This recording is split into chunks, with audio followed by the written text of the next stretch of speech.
Fala, nação concurseira, tudo tranquilo? Vocês sabem o que o perito da área ambiental faz na prática? É isso que eu quero falar com vocês um pouquinho hoje. Eu sou Mainado Nascimento Bezerra, sou perito criminal federal da área 4, Engenharia Agronômica, e sou mentor do Mapa Concursos. Em outro vídeo, eu cheguei a comentar com vocês alguns cargos que desempenham a área de perícia ambiental. E hoje eu quero falar um pouquinho sobre o que a gente desempenha na prática, tá?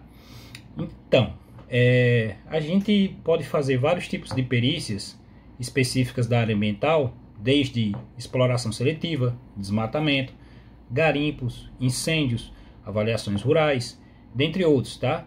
Então eu não vou me ater muito a todos os tipos de perícia ambiental. Eu vou citar um exemplo, por exemplo, que seria o mais recorrente aqui no Norte, e vou ditar um pouco da metodologia que a gente utiliza aqui na Polícia Federal. Eu posso falar também um pouquinho sobre a perícia estadual, porque eu fui perito lá, né, em Pernambuco, mas eu fiz menos perícias ambientais lá, tá? Eu fiz mais perícias patrimoniais.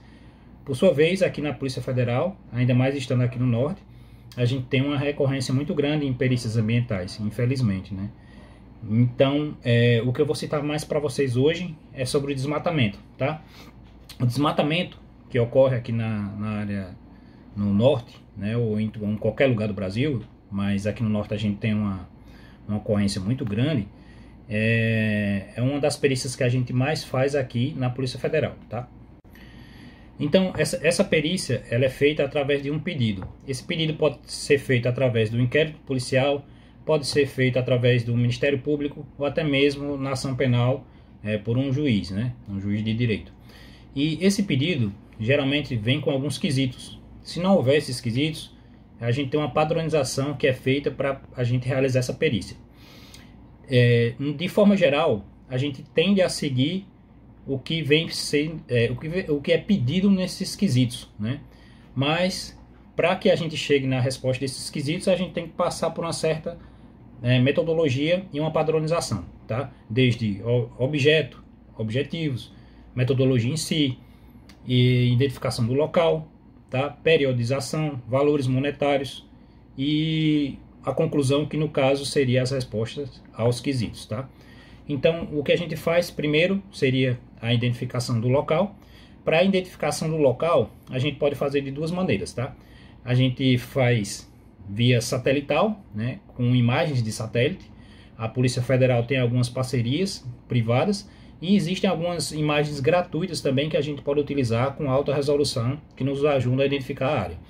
Se a gente não conseguir identificar essa área desmatada através do satélite, a gente tem que ir na área.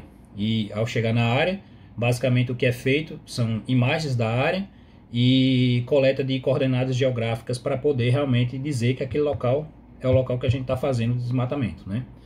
E basicamente é isso que a gente faz no local, tá? Se a gente for em loco. Mas em grande parte isso é feito através de satélites, tá? A gente tem uma tecnologia muito boa com imagem de satélites e utilização de programas de geoprocessamento, como o QGIS ou ArcGIS. Quem é da área conhece esses dois programas. A Polícia Federal atualmente tende a utilizar mais o QGIS, porque é um software gratuito, né?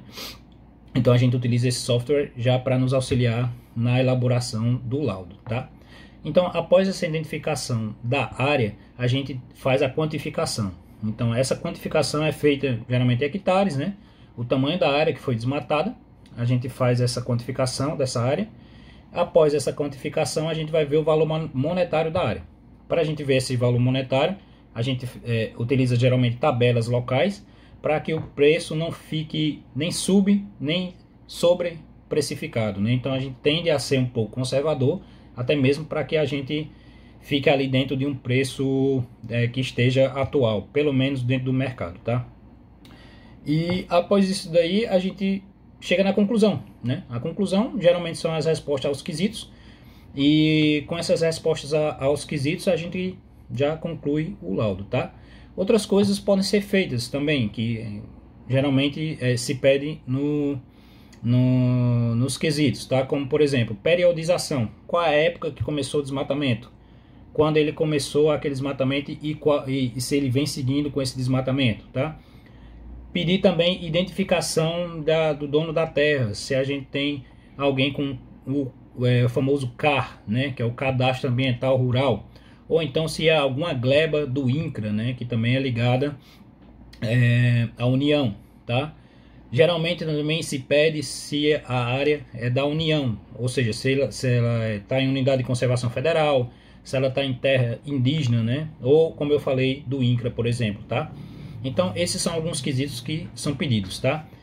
Eu citei esse exemplo de desmatamento, como eu falei, porque ele é o mais recorrente.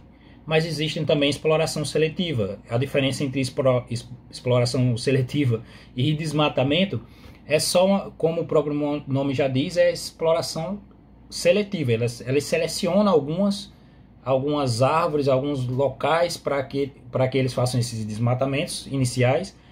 Mas mesmo que a gente não consiga enxergar muito bem nas imagens, sempre há uma abertura de estradas vicinais, de caminhos que a gente pode utilizar nas imagens e achar essa exploração seletiva, tá?